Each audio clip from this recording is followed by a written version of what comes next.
Gravity. एक जी होता है जो स्मॉल जी होता है, और एक जो होता है वो ये वाला जी। ठीक है, तो हम लोग ने ये वाला जी तो पढ़ा है। ये कौन सा जी है? Gravitational constant. क्योंकि हम लोग क्या किए थे, फोर्स जो था वो डायरेक्टली प्रोपोर्शनल था m1m2/r², है ना। तो ये वाला प्रोपोर्शनल हटा के हम लोग को क्या लगाना था? कांस्टेंट लगाना था। तो हम लोग ने क्या लगाया? जी लगाया, है ना। तो मतलब ये जी क्या है? कांस्टेंट है ग्रेविटेशन का। किसका कांस्टेंट है? ग्रेविटेशन का कांस्टेंट। ठीक है, तो इस जी को हम लोग और क्या बोलते हैं? Universal gravitational constant. तो इस वाले जी को यूनिवर्सल ग्रेविटेशनल कांस्टेंट क्यों बोलते हैं? इसका एक क्वेश्चन भी है कि क्यों बोलते हैं, अभी मैं लिखवाऊंगी। तो ये वाला याद रखना कि इसको यूनिवर्सल ग्रेविटेशनल कांस्टेंट बोलते हैं। ये वाला जी तो हम लोग ने पढ़ लिया था ऑलमोस्ट, और ये वाला जो जी है ये हम लोग अभी पढ़ने जा रहे हैं। इसको बोलते हैं एक्सेलरेशन ड्यू टू ग्रेविटी। इस वाले जी को क्या बोलते हैं? Acceleration due to gravity. ठीक है, सिर्फ ग्रेविटी नहीं हो सकता। ये वाला जी क्या है कि कोई भी बॉडी ग्रेविटी के वजह से जब एक्सेलरेट होगा, एक्सेलरेट होना मतलब उसके मोशन में आ जाएगा। ठीक है, किसकी वजह से मोशन में आया? ग्रेविटी की वजह से। तब वो कौन सा जी होगा? स्मॉल। ठीक है, तो क्या लिखा है? The earth exerts gravitational force on object near it. मतलब अर्थ के ऊपर जितने भी ऑब्जेक्ट रखे हुए वो सबको क्या करेगा? अपने सेंटर की तरफ खींचने की कोशिश करेगा, है ना। अर्थ क्या करता है? अर्थ के ऊपर जितने भी ऑब्जेक्ट है वो सबको क्या करता है? अपने सेंटर की तरफ खींचने की कोशिश करता है। ठीक है, तो उसका हम लोग फॉर्मूला क्या बनाते हैं? F=m×a। ये नॉर्मल फॉर्मूला है किसका? फोर्स का। कि फोर्स = मास इनटू एक्सेलरेशन। मतलब कि किसी बॉडी में मास रहेगा, मास मतलब वजन रहेगा, तभी वो बॉडी खिंचाएगा। अगर बिना वजन वाला कोई ऑब्जेक्ट है तो वो बॉडी को अर्थ नहीं खींचेगा। समझ में आया? मैंने तुम लोग को एग्जांपल दिया था पंख का और बॉल का।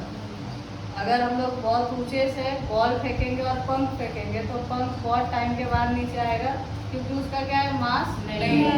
ठीक है, देखो मास अगर कम रहेगा तो फोर्स भी अर्थ कितना लगाएगा? कम लगाएगा, तो वो जल्दी से नीचे नहीं आएगा। बॉल क्या होता है? भारी होता है, तो उसको फेंकेंगे तो वो जल्दी आएगा।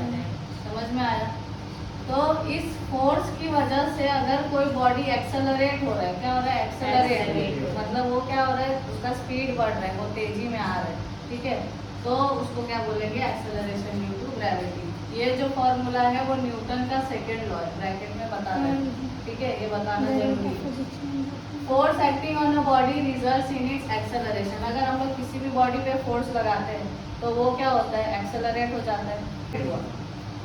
तो the gravitational force due to the earth on a body. तो जैसे हम लोग ने ये क्या अपने बारे में बात किया ना, ऑब्जेक्ट के और मेरे फोर्स के बारे में बात किया, इसमें अर्थ के बारे में बात नहीं कर रहे। इस वाले पॉइंट में क्या बोल रहे कि ये तो सिर्फ फोर्स था, इस वाले पॉइंट में क्या है? The gravitational force. देखो दोनों पॉइंट एकदम सेम है, ज़्यादा डिफरेंस नहीं है। Force acting on a body results in its acceleration. The gravitational force due to the earth on a body results in its acceleration.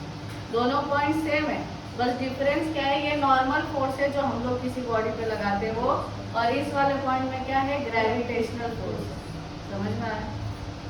तो the gravitational force due to the earth on a body, मतलब earth की वजह से किसी भी body पे जो gravitational force लगता है उससे क्या होता है? एक्सेलरेट होता है वो बॉडी। कोई भी बॉडी क्या होने लगेगा? एक्सेलरेट होने लगेगा। जैसे कि अर्थ पे कोई आदमी खड़ा है, वो भी क्या होगा? उसके ऊपर भी क्या लग रहा है? कोई फोर्स लग रहा है, तभी वो खड़ा है। अगर फोर्स नहीं लगता तो वो क्या करने लगता? उड़ता। ठीक है, जैसे स्पेस में कोई भी फोर्स नहीं है, इसलिए स्पेस में हम लोग क्या होते हैं? उड़ने लगते हैं ना। यहाँ जमीन पे पैर नहीं रहेगा, क्यों? क्योंकि कोई फोर्स खींच ही नहीं रहा है कि हम लोग क्या जमीन पे खड़े रहे। ठीक है, वहाँ पे इंसान का कोई भी बॉडी वेट रहता ही नहीं। हम लोग का वेट किसकी वजह से रहता है? हम लोग के ऊपर कितना ग्रेविटी का फोर्स पड़ रहा है उसके वजह से रहता है। जैसे मोटे लोगों का ज़्यादा वजन क्यों दिखाता है? मास अगर बढ़ेगा तो फोर्स भी क्या होगा? बढ़ेगा। मतलब जिसका वजन ज़्यादा है उसके ऊपर फोर्स भी क्या लग रहा है? ज़्यादा लग रहा है, इसलिए उसका वजन क्या दिखाता है? ज़्यादा नहीं। ठीक है, तो अगर किसी भी बॉडी पे अर्थ क्या करता है, ग्रेविटेशनल फोर्स एक्सर्ट करता है और उस ग्रेविटेशनल फोर्स की वजह से वो बॉडी क्या होता है, एक्सेलरेट। अगर यहाँ पे कोई बच्चा खड़े होके जंप करेगा तो वो तुरंत नीचे आएगा। क्यों? क्योंकि उस पे अर्थ क्या कर रहा है, अपने फोर्स से उसको खींच रहा है। ठीक है, this is called acceleration due to gravity. Gravity की वजह से अगर कोई बॉडी एक्सेलरेट होगा तो उसको क्या बोलेंगे, एक्सेलरेशन ड्यू टू ग्रेविटी। समझ में आया? इसका फॉर्मूला होता है G is equal to GM/r²। इसका फॉर्मूला क्या था, जैसे अभी मैं इस वाले G का फॉर्मूला निकालूं तो कैसे आएगा, G को मैंने इधर ही रखा, F के पास कौन गया, r² और ये दोनों कहाँ गया, नीचे। ठीक है, m1 m2। तो ये बड़े वाले G का फॉर्मूला बन गया। अब छोटे वाले G का फॉर्मूला क्या है, GM/r²। ये फॉर्मूला आया कैसे, ये हम लोग इस क्वेश्चन में देखेंगे। Derivation of acceleration due to gravity, मतलब एक्सेलरेशन ड्यू टू ग्रेविटी का फॉर्मूला आया कहाँ से। ठीक है, तो पहले हम लोग को पता है, we know that force is equal to GM1 m2/r²। ये फॉर्मूला है, नॉर्मल फॉर्मूला। फॉर अर्थ के लिए मैंने तुम लोग को बताया था कि मास भी क्या लोगे, कैपिटल M, और रेडियस भी क्या लोगे, कैपिटल R।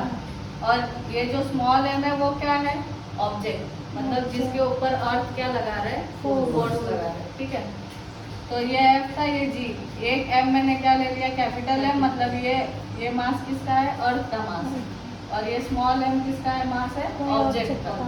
ठीक है, अब ये r², वो ऑब्जेक्ट किसके ऊपर खड़ा है, अर्थ के ऊपर, तो रेडियस भी किसका होगा, अर्थ का, तो कैपिटल R।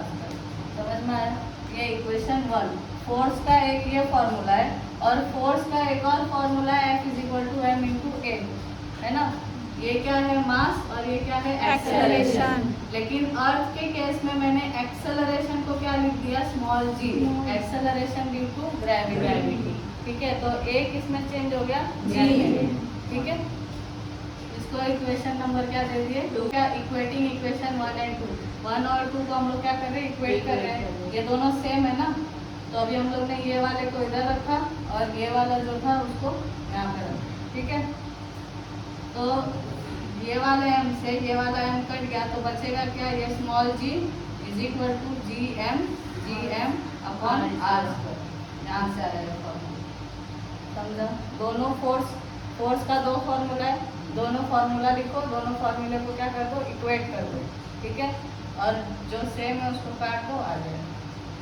समझा।